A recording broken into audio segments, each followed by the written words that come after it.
यदि तपाईँ पनि सच्चा नेपाली हुनुहुन्छ भने हाम्रो यस कलमका आवाज अफिसियल च्यानललाई सब्सक्राइब गरी जोडिन नबिर्सनुहोला।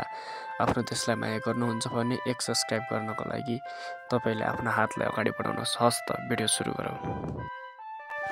आज पृथ्वीको कुनामा एउटा आमा रोइरहेकी छिन्। नाम हो उनको नेपाल। कपालमा धुलो, आँखामा आँसु अनि मुटुमा लाखौं सन्तानका चोटहरू छन्। उनी सोधिरहेकी छिन्, मेरो सन्तान कहाँ हरायो? किन मेरो गर्भका फूलहरू एक अर्काको रगतमा खेल्दैछन्? धर्मको नाममा विद्रोह नगर बच्चा, मेरो शान्तिको बेउमै आगो नलगाऊ। ईश्वर त सबैको एउटै हो, तिमी किन बोल्दैछौ? मन्दिर, मस्जिद, गुम्बा र चर्च सबैको आकाश एउटै छ। धर्मले होइन, मानवताले देश टिक्छ। विचार फरक हुन सक्छ, तर रगत त एउटै रातो हो नि। आज मान्छे मान्छेलाई हेर्दैन, नाम हेर्छ, जात हेर्छ, धर्म हेर्छ। तर म नेपाल आमा तिमीहरू सबैलाई एउटै अङ्गालोमा राख्न खोजिरहेकी छु। मेरो खेतमा हजुरबुवाको पसिना थियो, तर आज त्यही खेतमा विदेश पठाउने ऋणको लिस्ट टाँसिएको छ।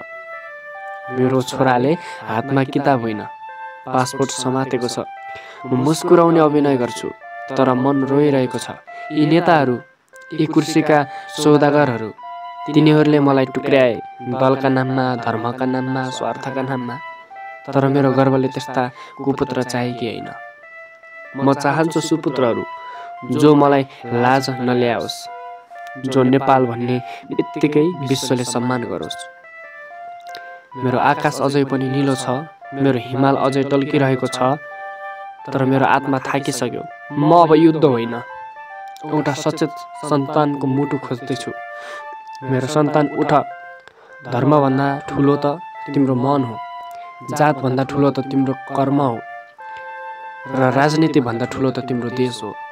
जब तिमी हरेक भोकाएको पेटलाई अन्न दिन सिक्छौ, जब तिमी हरेक आँसु पुस्न हात बढाउँछौ, त्यो दिन म नेपाल आमा गर्वले भन्ने छु, मेरो सन्तान फर्किए। अब यो माटो फेरि मुस्कुराउने छ।